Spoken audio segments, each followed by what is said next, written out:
12 जून 1975 वो तारीख थी जब इलाहाबाद हाईकोर्ट ने इंदिरा गांधी के चुनाव को लेकर फैसला सुनाया। अदालत ने इंदिरा को चुनाव में गलत तौर तरीके अपनाने का दोषी माना। उन्हें चुनाव लड़ने के लिए 6 साल तक अयोग्य ठहरा दिया गया। इसके बाद इंदिरा ने देश भर में आपातकाल लगा दिया। 12 जून वो तारीख है जिसने भारतीय राजनीति की दिशा ही काफी हद तक बदल दी। ये वही दिन है जब 1975 में इलाहाबाद हाईकोर्ट ने इंदिरा गांधी के खिलाफ फैसला सुनाते हुए उन्हें चुनावों में धांधली का दोषी पाया और उनका चुनाव रद्द कर दिया। दरअसल ये कहानी 1971 में रायबरेली के लोकसभा चुनाव से शुरू होती है, जब इंदिरा गांधी ने वहां से जीत हासिल की थी। उनकी जीत को प्रतिद्वंदी राजनारायण ने कोर्ट में चुनौती दी।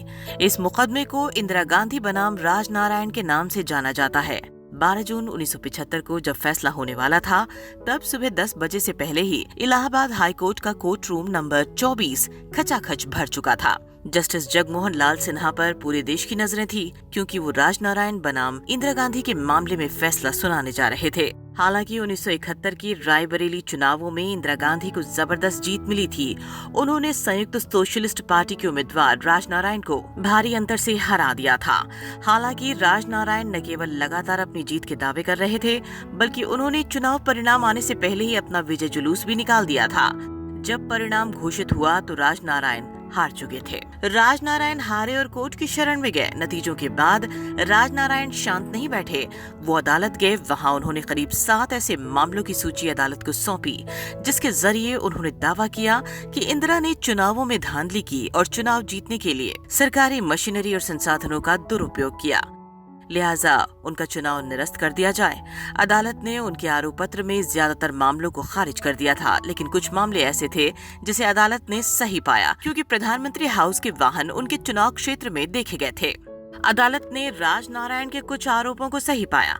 12 जून 1975 के दिन जब जस्टिस जगमोहन लाल सिन्हा ठीक 10 बजे अपने चैम्बर से कोर्ट रूम में आए, सभी लोग उठकर खड़े हुए। शुरुआत में ही उन्होंने साफ कर दिया कि राजनारायण की याचिका में उठाए गए कुछ मुद्दों को उन्होंने सही पाया है। राजनारायण की याचिका में जो 7 मुद्दे इंदिरा गांधी के खिलाफ गिनाए गए थे, उनमें से 5 में तो जस्टिस सिन्हा ने इंदिरा गांधी को राहत दे दी थी, लेकिन 2 मुद्दों पर उन्होंने इंदिरा गांधी को दोषी पाया था। फैसले में अदालत ने पाया कि जन प्रतिनिधित्व कानून के तहत इंदिरा गांधी ने सरकारी साधनों का दुरुपयोग किया है, लिहाजा उन्हें अगले 6 सालों तक लोकसभा या विधानसभा का चुनाव लड़ने के लिए अयोग्य ठहराया जाता है। इस मुकदमे में पहली भारतीय प्रधानमंत्री अदालत में पेश हुई।